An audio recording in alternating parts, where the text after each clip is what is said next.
Welcome back to the Deep Dive. Today, we are doing something a little different. We are taking a single chapter of a text that is thousands of years old, chapter 17 of the Bhagavad Gita, and we are going to use it to decode, of all things, the modern human personality. But before we get into, the Sanskrit and the philosophy, I have to tell you about my weekend because it is just painfully relevant. Oh, no. I think I saw the pictures. You were helping a friend move house, weren't you? Helping is a very generous word. I was, let's say, participating in the controlled chaos of a relocation. And honestly, moving is the great equalizer. It doesn't matter who you are, what your job is. At the end of the day, you're just reduced to cardboard, packing tape, and a quiet desperation. I know that feeling all too well. But here's the thing. There were three of us helping this friend. Let's call him Dave. And the difference in how we all approached the exact same pass-carrying boxes from a third-floor walk-up to a truck, it was so stark it felt like some kind of impromptu psychological experiment. Okay. I'm intrigued. Give me the breakdown. Who are the lab rats? Well, so you had me. And I'll be honest, I was there because I felt I had to be. I'd promised Dave weeks ago, and even though I would have rather been literally anywhere else, I showed up, I did the work, but I was definitely checking my watch every 20 minutes. That's the dutiful mover. The reluctant but responsible one. Exactly. Then you had friend A. This guy was a machine. So quiet, so efficient. He showed up with his own dolly. He was labeling boxes that Dave himself had forgotten to label. He wasn't looking for praise. He wasn't making a big deal of it. He just saw a task that needed order. Yeah. And he provided it. The platonic ideal of a mover. We all need a friend A. We really do. But then there was friend B. Friend B rocks up 45 minutes late, holding a giant iced coffee that, of course, he didn't bring enough of to share. Of course not. He spends the first half hour trying to curate the perfect moving playlist. When he finally lifts a box, it's this huge theatrical grunt, like he's deadlifting a car. And then, and this is the absolute kicker, he stops on the landing, mid-box carry, to take a selfie of his bicep with the caption, "Grinding for the squat." Please tell me you're making that up. I wish I were. I Yeah. truly do. He spent more energy broadcasting the fact that he was helping than he actually spent, helping. And naturally, at the end of the day, he was the first one to ask, so where are we getting drinks? Dave's buying right. Wow.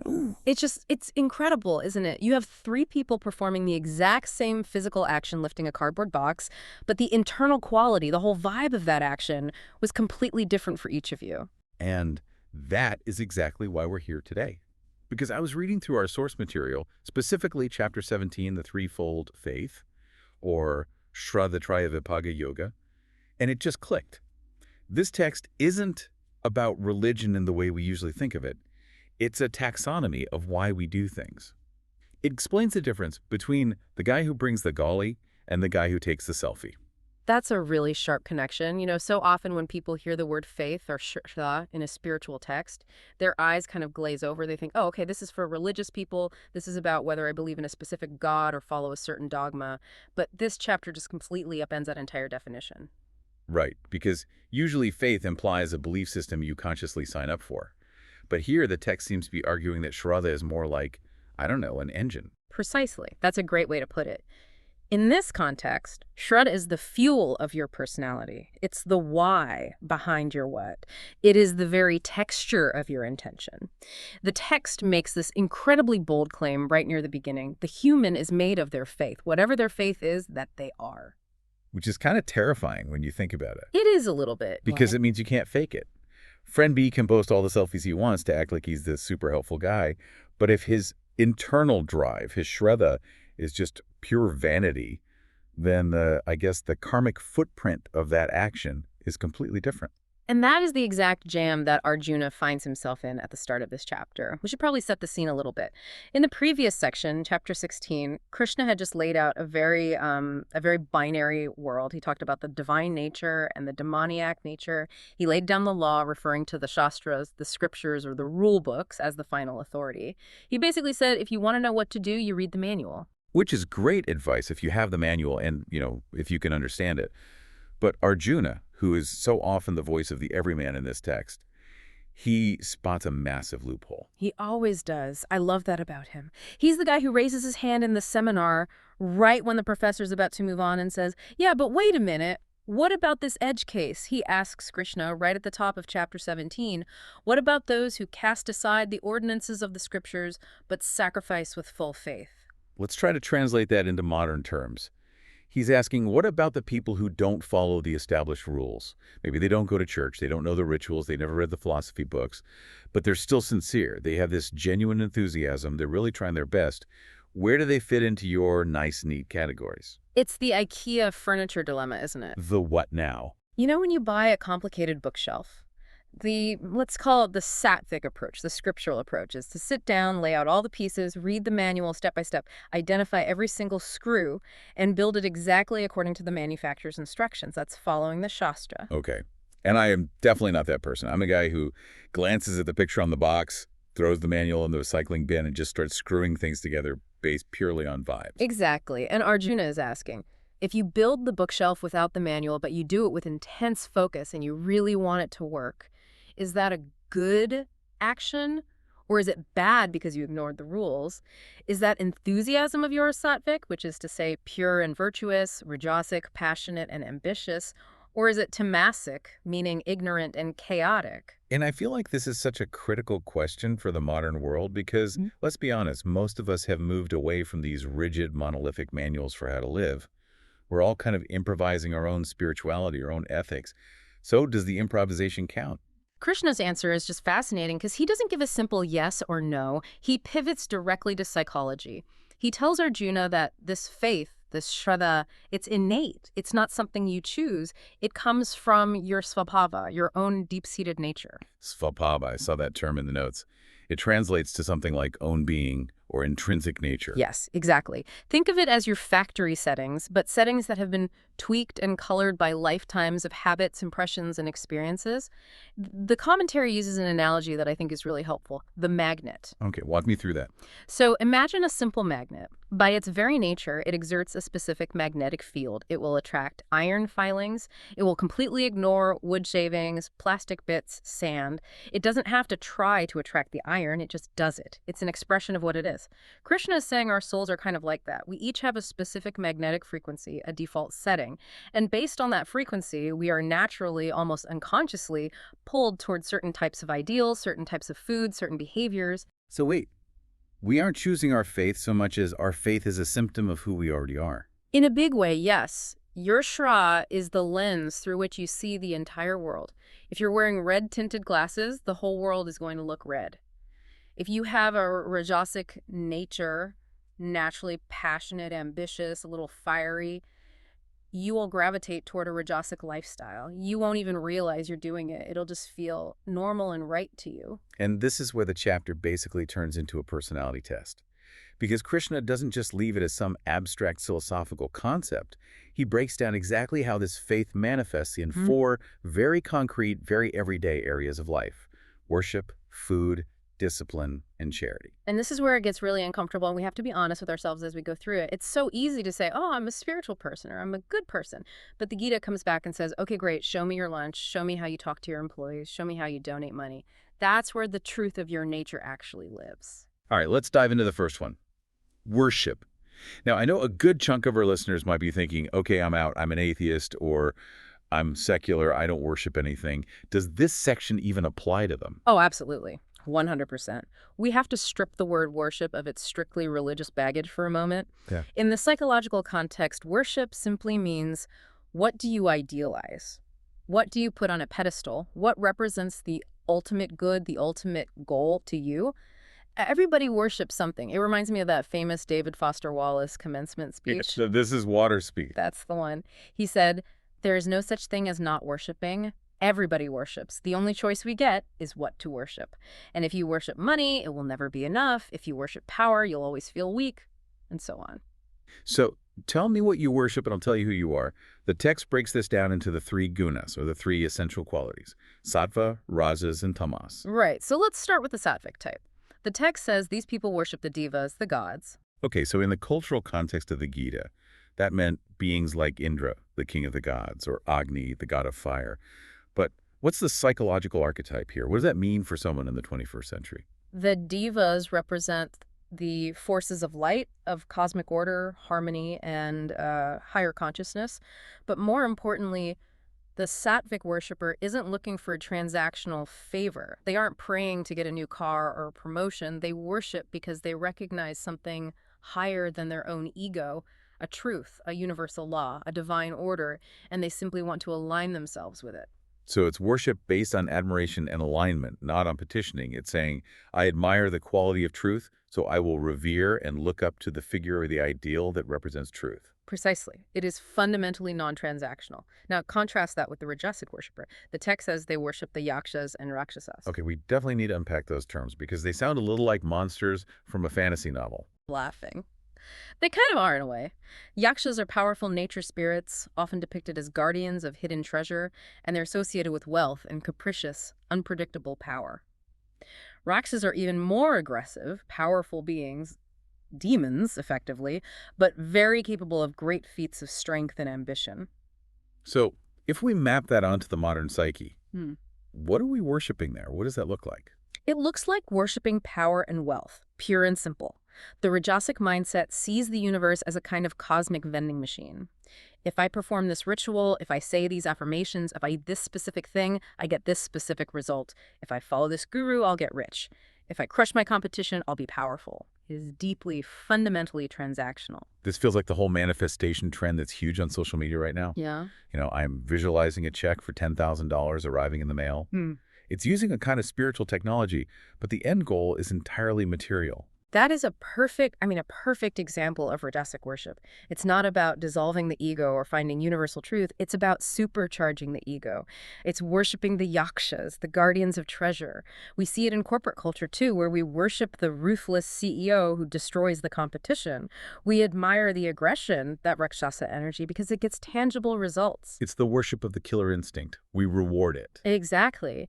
And Krishna warns that this path only leads to temporary and unstable rewards. Sure, you might get the money, you might get the power, but you don't get peace. It's a hamster wheel. And then finally we have the third category, the tamasic worship. The text says they worship pretas and bhutas. Ghosts and spirits of the dead. Right, the departed. Yeah. But psychologically what this really points to is a fascination with the dark, the dead, and the inertia-bound aspects of life. Are we talking about something like goth culture, or is that too literal? It's not necessarily about the aesthetic, no, but more about the energy. It's an obsession with things that drain life rather than give it. It can manifest as a morbid fascination with violence, or a deep, pervasive cynicism that rejects all light and only believes in the darkness. It's the worship of the underworld elements of our own psyche, addiction, despair, nihilism, chaos. So the diagnostic question we should ask ourselves here is, when I look up, what am I looking at? Am I looking at a higher ideal that I want to align with sattva?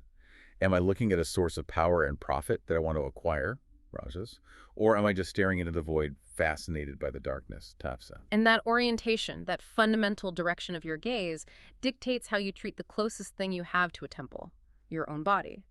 Which brings us to verses 5 and 6, which are, I think, some of the most critical and misunderstood verses for the 21st century. This part really caught me off guard.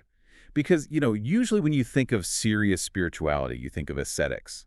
You picture these guys standing on one leg for 12 years or fasting until they're basically skeletons.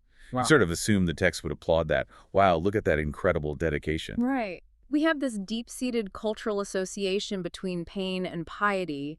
If it hurts, it must be working.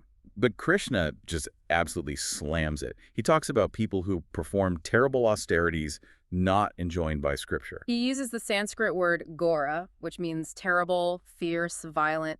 He describes these people as being possessed by hypocrisy, dambha, and ego, ahamkara. It's the look-at-me version of suffering. It's performative pain. It is. And the modern parallel is just painfully obvious. We live in the age of extreme biohacking and, hustle culture masochism. The tech bro who fasts for 7 days straight, not for any kind of spiritual clarity, but to prove he can hack his own biology and to post about it.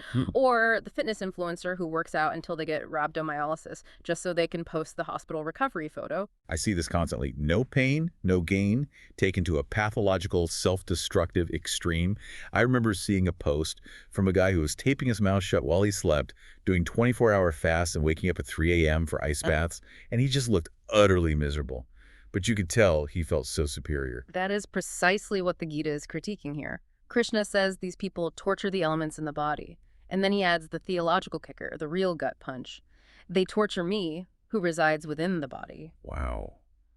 That is a massive paradigm shift. If you believe that the divine is literally inside you, the indweller, then destroying your health in the name of discipline isn't holy, it's vandalism. It's sacrilege. You're spray painting graffiti on the walls of the church. True discipline, true tapas, should refine the vehicle, not run it into the ground. If your discipline makes you sick, fragile, or mentally unstable, the Gita says, stop. That is demoniac resolve, not divine resolve. It's such a healthy, necessary check on our cultural obsession with extremes. We tend to think moderation is for, I don't know, for weak people. The Gita is saying, no, moderation is for wise people. And speaking of moderation, we have to talk about food. Ah, yes, section 2, the diet of the soul. Now, look, I have read a lot of diet books in my time. Paleo, keto, vegan, carnivore. They all talk about macros, calories, insulin spikes. But the Gita doesn't mention carbohydrates once. It talks about juiciness. It does, and it sounds a bit funny to our modern ears, but before we dismiss it, we have to look at the underlying theory. The source notes for this chapter cite the Chandogya Upanishad, which presents this theory of digestion that is just remarkably holistic. It says that any food you eat splits into 3 parts. The grossest part becomes waste and is excreted. The middle part becomes your flesh, your body. But the subtlest part, the pure essence, it becomes the mind. So the saying, you are what you eat, is meant to be taken literally here. Your anxiety, your anger, your calmness, it's all being built out of the raw materials you had for lunch. Precisely. So if you're building a house out of rotten wood and rusty nails, you shouldn't be surprised when the roof leaks and the walls crumble.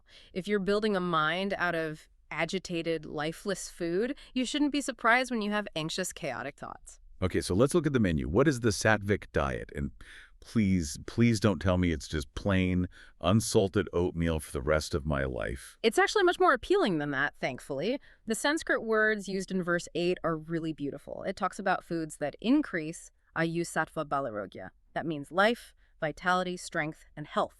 And it lists the qualities. Snigdha, which means unctuous or juicy. Stira, meaning substantial or stable. And rasya, which means tasty. Wait a minute, tasty. It has to taste good. Yes, rasya. It has to be naturally pleasing. If you are choking down dry, cardboard-tasting health bars that you hate, that is not sattvic. Sattvic food should be inherently palatable. The text mentions things like milk, ghee, clarified butter, whole grains, fresh fruits. Foods that are whole and provide a steady, slow-burning, stable energy. Stable is such an interesting word to use for food. It refers to the effect it has on your mind and your nervous system. Think about how you feel after a really good home-cooked meal made with fresh ingredients. You feel grounded. You feel calm. You feel capable. The commentary says this kind of food lights the wick of the intellect. It clears the mental fog. Okay, I'm sold on that. Now let's look at what most of us, myself included, actually eat, the Rajasic diet. A diet of stimulation. Verse 9 listed the qualities very clearly. Bitter, acidic, salty, excessively hot, pungent, dry, and burning. Burning. That is literally a flavor profile now. I went to the grocery store yesterday and saw flaming hot everything. Chips, popcorn, nuts, even pickles. We are obsessed with food that hurts us. That is the Rajasic signature right there. It craves intensity. It wants to be slapped awake. The Rajasic eater isn't really eating for nourishment. They are eating for entertainment, for stimulation. It's a thrill ride for the tongue. And the text says the direct result is misery, grief, and disease. It even says misery at the time of eating. Yes. Think about those super spicy noodle challenges online. The person is sweating, their nose is running, their mouth is on fire. They're in visible pain, and yet they keep eating. Why do we do that? I guess because the Rajasic mind equates that intense pain with being alive. It's bored by stable food. It wants the spike, the drama. Exactly. But the physiological cost is incredibly high. The source notes for this chapter link excess salt and acidity directly to things like hypertension and inflammatory diseases. It's a diet that keeps your entire nervous system in a state of low-grade fight or flight. And then we go down one more level, the bottom tier, tamasic food. This is the food of inertia. The descriptors are pretty grim. Yayamam, which means stale or cooked hours ago, Gatarasam, tasteless, Puti, which means putrid or foul-smelling, and Ukistam, leftovers or the leavings of others. Okay, we have to pause on leftovers because I meal prep on Sundays for the whole week. Is the Gita seriously telling me my Wednesday lasagna is spiritually corrupt? Laughs. This is where we have to look at the ancient context versus the modern principle. In ancient India, without any refrigeration, food that was cooked hours ago would literally start to ferment. It would gather bacteria. It would lose its prana, its vital life force. Eating it would genuinely make you sick, or at the very least, dull and lethargic. But with a modern fridge. Well, the fridge stops the bacteria, but does it preserve the prana? That's the real debate. The Ayurvedic perspective would argue that freshly cooked food has a certain vitality, a life to it, that reheated food just lacks. Think about the difference between a loaf of bread fresh out of the oven and a loaf that's been in your freezer for a month and then you toast it. It's physically edible, sure, but the spirit of the food is flat. It's dead food. It's dead food. And tamasic food also includes all the highly processed stuff, things that are so full of preservatives they can sit on a shelf for 3 years without changing. That is stale by definition. It creates heaviness, lethargy, brain fog. It's the food coma diet. So the challenge here isn't to follow some ancient diet, but to start noticing the feedback loop in our own bodies. After I eat, how do I feel? Do I feel light and clear, sattva?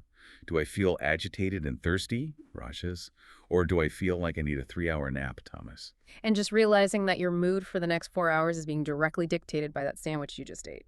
Right, moving on from what we put in our bodies to what we put out into the world, Right. Our work. The text calls this yajna, or sacrifice. Right. Now, historically, a yajna was a very specific fire ritual. You'd build an altar, you'd pour offerings of ghee into the fire, you'd chant complex mantras. It was a very technical, formal process. But for us modern readers, we have to translate yajna as dedicated action or the great project. So my marketing report could be a yajna.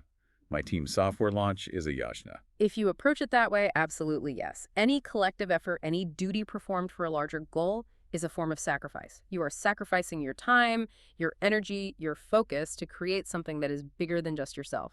Okay, so let's apply the 3 gunas to the modern workplace. We have a big project launch coming up. Describe the sattvic worker on the team. The sattvic worker operates by the scripture, which in this case means the best practices, the project brief, the professional standards of their field.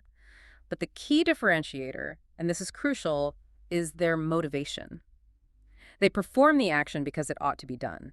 Their mind is fixed on the work itself, with no attachment or desire for the fruit of the action. We hear this renunciation of the fruit concept a lot in the Gita. It can be tricky. I mean, if I'm a sales guy, I definitely want the commission. Are you saying the sattvic worker doesn't care about getting paid? It's not that they reject the paycheck. It's that the paycheck isn't the primary driver of their excellence. The sattvic software engineer writes clean, elegant code, not because it will get them a bonus, but because clean code is the truth of their craft. It is the right way to build the thing. There is a deep calmness and focus in their work because they aren't constantly calculating the personal ROI of every single keystroke. They are absorbed in the craft itself. Okay, that makes sense. Now bring in the rajasic worker. I think I know this person. The text says Rajasic sacrifice is performed for dampa, for ostentation. It is done for the gram, as you said earlier. This is the guy who does absolutely no work for 3 weeks, then sends an email at 2 a.m. on a Sunday, making sure to CC the CEO just to show how hard he's grinding. That is the perfect example. Oh, yeah. The work is a performance. It's done specifically to get a reward, to be seen as a hero, to gain honor and respect. If the boss isn't watching, the Rajasic worker is scrolling on their phone. Their energy's high, but it's brittle. If they don't get the praise they feel they deserve, they become resentful and toxic almost immediately. And the tamasic worker, the one who just brings the whole project down. The text gives a few clues. Observation of no rules, no distribution of food, no mantras, no faith. No distribution of food is such an interesting detail for a ritual. What does that mean in an office context? In the ancient context, a valid yajna required you to feed the priests and the community. You had to share the wealth and benefits of the ritual. A tamasic ritual is purely selfish. You keep everything for yourself. In the workplace, this is the information hoarder. The person who refuses to mentor junior colleagues, who ignores the project guidelines because they know better, and ultimately produces a chaotic, sloppy mess that someone else has to clean up. It's incompetence, but it's an incompetence that's driven by a combination of arrogance and selfishness. And inertia. Yeah. A deep-seated, can't-be-bothered attitude. They just don't care enough to do it right. I think we have all worked with all 3 of these people. And if we're being brutally honest with ourselves, we have all been all 3 of these people on different days, depending on our mood. Oh, 100%. When I'm tired and grumpy, my work can absolutely become tamasic. When I'm feeling insecure about my career, it gets very rajasic. And on those rare, beautiful days when I'm in a state of flow, it's sattvic. The goal isn't perfection. It's to recognize the flavor and gently try to maximize the sattva. So let's talk about how we actually get there. The text offers a toolkit for this, and it's called tapas, or discipline. And it divides this into three distinct areas: body, speech, and mind. This is where the Gita gets incredibly practical. We've already touched on the body. The main points are don't torture it, keep it clean, and be nonviolent towards it. But the discipline of speech, I'm telling you, verse 15 is a masterpiece. I honestly think it should be printed out and stuck on the wall of every HR department and every internet forum in the world. I have the list right here. It says for any piece of speech to be considered austerity or a form of discipline, it has to pass through a four-part test, like 4 gates it must clear. Let's walk through those gates. Gate number 1, anudvigakaram. Which means causing no anxiety. Just stop and think about that for a second. How often do we speak, consciously or unconsciously, specifically to agitate someone, to provoke them, to get a rise out of them? The passive-aggressive email that starts with, per my last email? The classic, we need to talk text message sent with no context? All of that is a violation of this first rule. If your words are designed to spike someone's cortisol, you have failed the first test of sattvic speech. Okay, that's a high bar already. Gate number 2, satyam. It must be true. That's the baseline, of course. But this is where so many people get tripped up. They think, well, as long as it's true, I have the right to say it. Yeah, the brutal honesty crowd, the people who say, look, I'm just telling it like it is. That presentation you gave was terrible. It's true, in their opinion, so they think they're good, right? Absolutely wrong, because you immediately crash into gate number 3, prayam. It must be pleasant. Now that feels like a potential contradiction. How can I tell a hard truth pleasantly? Honey, I have some pleasant news.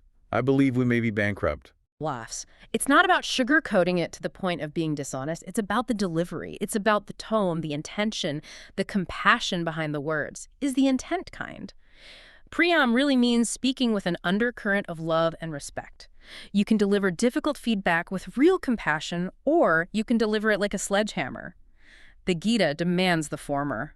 And what's the final gate? The last filter. Hitam. Is it beneficial? This is the one. This is the filter that would delete about 99% of all comments on the internet. Is what I'm about to type actually going to help anyone? Is it constructive? Or am I just venting my own frustration into the void? If it's true but not beneficial, like, for example, digging up someone's mistake from 10 years ago just to shame them in an argument, it's not disciplined speech. So the daily challenge is, can I speak only when my words are non-agitating, true, pleasant, and beneficial? That is incredibly difficult. It requires so much mental and emotional processing power before you even open your mouth. That is precisely why it is called tapas, which literally means heat. It burns to hold your tongue. It takes real effort. That heat you feel in your chest when you desperately want to make a snarky comment but you hold it back, that, according to the Gita, is the spiritual fire. It's the fire burning away the impurities of the ego. I love that framing. The frustration is the practice. The heat is the sign that it's working. Exactly. And then from speech, we move inward to the mind itself. The discipline is to cultivate mana prasada. Serenity of mind. A gentle, clear mind. And mana, which means silence. But here, silence isn't just about not talking. It's about stopping the incessant internal chatter, the endless loops of worry, the replaying of old arguments in your head. But just like with everything else, the text immediately doubles back on itself. It warns us that you can be incredibly disciplined, but for all the wrong reasons. We touched on this with the hustle culture thing, but let's look specifically at the motivation behind discipline itself. Right. Why are you doing dry January? Why are you waking up at 4 a.m. to meditate? Why are you learning that new skill? So if I'm doing it so I can casually drop into conversation at the office, oh, I haven't had a single gram of sugar in 3 years, then that's purely rajasic. Yes. The text says rajasic tapas is performed for the sake of gaining sakkara, respect, mana, honor, and puja, worship. You want to be seen as the disciplined guy. You want to acquire that identity. And the text says the result of this kind of discipline is always unstable and impermanent because it depends entirely on an external audience. If people stop applauding your six-pack abs, do you keep going to the gym? If the answer is no, your discipline was always rajasic. And the tamasic discipline. This is the darkest one. This is discipline performed out of foolish obstinacy, or, and this is key, discipline undertaken specifically to cause injury to others. Wait, how do you use discipline to hurt other people? The silent treatment is a perfect chilling example. You are using immense self-control, tapas, to not speak. It takes a lot of energy, but your goal is purely to torture your partner emotionally. That is tamasic discipline. Or a hunger strike designed not for a noble cause, but purely to manipulate and guilt someone into doing what you want. It's weaponized self-control. Yeah, it is a chilling insight. The tool itself is neutral. The intention behind it is everything. Which brings us to the final category of action the Gita analyzes: giving, or dana. Giving your money, your time, your resources. This section is interesting because our default assumption is usually charity is good, period. If I write a check for $100 to a homeless shelter, I'm a good person, end of story. The Gita says, not so fast. Let's look closer. Right. It puts the donor, not the donation, under the microscope. So let's look at the sattvic gift first. It says, it's given because it is my duty to give, and to one who does nothing in return. The duty part is key. It's not done out of pity or for a warm, fuzzy feeling. It's a recognition of a responsibility. And it's non-transactional. You aren't buying a ticket to a charity gala so you can network with rich people. You are giving to someone who cannot and will not pay you back. And crucially, it's given at the right place and the right time, to a worthy person, patre. That phrase, worthy person, implies a level of judgment. So we have to be discerning. Blind charity isn't the ideal. According to this, no. Sattvic charity isn't just emotional, it requires intelligence. If you give money to a person who you know for a fact will use it to harm themselves or others, that isn't virtue, it's a form of negligence. Sattvic charity wants to ensure the gift is actually beneficial. Okay, now for Rajasic charity. I feel like I know this one intimately. The text adds a very specific and relatable emotional cue here. It says the gift is given grudgingly. The word is paraklistam. Oh, I know that feeling. It's when the cashier at the supermarket asks, do you want to round up your change for the children's hospital? And you say yes, but inside you're thinking, just give me my receipt and let me go home. Yes, that is it exactly, that internal wince. You are physically parting with the money, but your heart is closed and clinging to it. That friction makes the act rajasic. Or, of course, giving with the clear expectation of a return. I'll donate to your Kickstarter campaign, but you'd better believe you owe me one. And finally, tamasic charity. How can giving be dark? The text says this is giving at the wrong place and the wrong time to unworthy people, but the absolute key identifier is this. It's given with disrespect or contempt. Like throwing a handful of coins at a beggar on the street instead of placing it in their hand. That's the classic example. Or donating your old clothes to Goodwill, but the clothes are dirty, torn, and basically unusable. You are treating the recipient like a trash can. You are technically giving, but you are insulting the dignity of the receiver in the very act of giving. The Gita says this is tamasic. It is darkness disguised as charity. Man. Okay, so we've gone through worship, food, work, discipline, and charity. And if I am looking at my own life scorecard right now, it's a mess. I've got some sattvic moments for sure, but a whole lot of rajasic ambition and definitely some tamasic laziness and judgment. It feels a bit overwhelming. Am I just stuck bouncing between these three states forever? This is the completely normal and common reaction. You see the framework and you think, great, I'm flawed, so what's the point?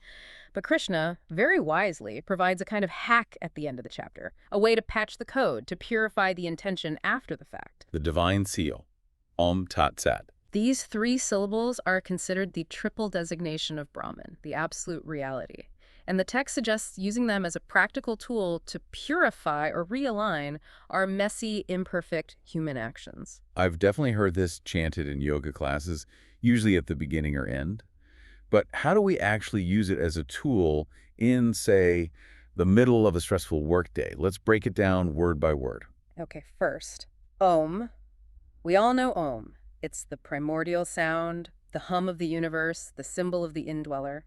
In this context, the instruction is to use it at the start of any significant action. So before I start writing that big report, or before I sit down to eat lunch, or before a difficult conversation. Right. Saying Om, whether internally or externally, acts as a connection. It's like plugging the appliance into the main power source. It's a way of reminding yourself, this small action I am about to take is not happening in a vacuum. I am part of a larger cosmic whole. It centers the mind and dedicates the action. Okay, that makes sense. Then we have Tat. Tat literally just means that. It's a pronoun. It's a pointer to the infinite, the indefinable, the reality that is beyond all names and forms. When you say tat during or after the action, you are essentially saying, this belongs to that. Ah, so it's the renunciation of the fruit trigger. It's the practical application of that idea. Exactly. It's the moment you consciously detach your ego from the result. I am doing this work, but the outcome, the praise, the profit, the result, It all belongs to the universe. Tat. It's not for me, it's for that. It's the antidote to rajasic ambition. And the final piece, sat. Sat means truth. It means reality. It means goodness. You use it to seal the action, to affirm it. After giving a gift or finishing a project, you affirm sat. This is real. This is good. This is as it should be. So even if the action itself wasn't perfect, maybe the food I ate was a little spicy and rajasic, maybe the work I did was a little hurried by consciously applying Om Tat Sat, you're effectively steering the intention of that action back toward the divine. You're upgrading the file format in real time. You're saying, I know I'm a flawed human being, and this action was imperfect, but my highest intention is to align it with truth and goodness. And according to the Gita, it's that final intention that really counts. It's like a course correction tool, a spiritual forgiveness mechanism. It stops you from getting paralyzed by the need for perfection. Yes. But, as with everything in this chapter, there is a final, stark warning. The anti-code. A thought. The opposite of sat, non-truth, non-reality. Verse 28 delivers the final blow. It says, whatever is sacrificed, given, or done without faith, a Shraddha, is called a sat. It is not here or hereafter. That is a total mic drop ending to the chapter. It really is. It basically says you can go through all the right motions, you can build the most beautiful temple, you can donate $1 billion to charity, you can eat the purest diet on earth. Yeah. But if you don't have Shraddha, if you don't have that sincerity of heart, that inner conviction, that genuine connection, it's all a hollow shell. It doesn't count. It's like sending a perfectly addressed, stamped envelope, but there's no letter inside.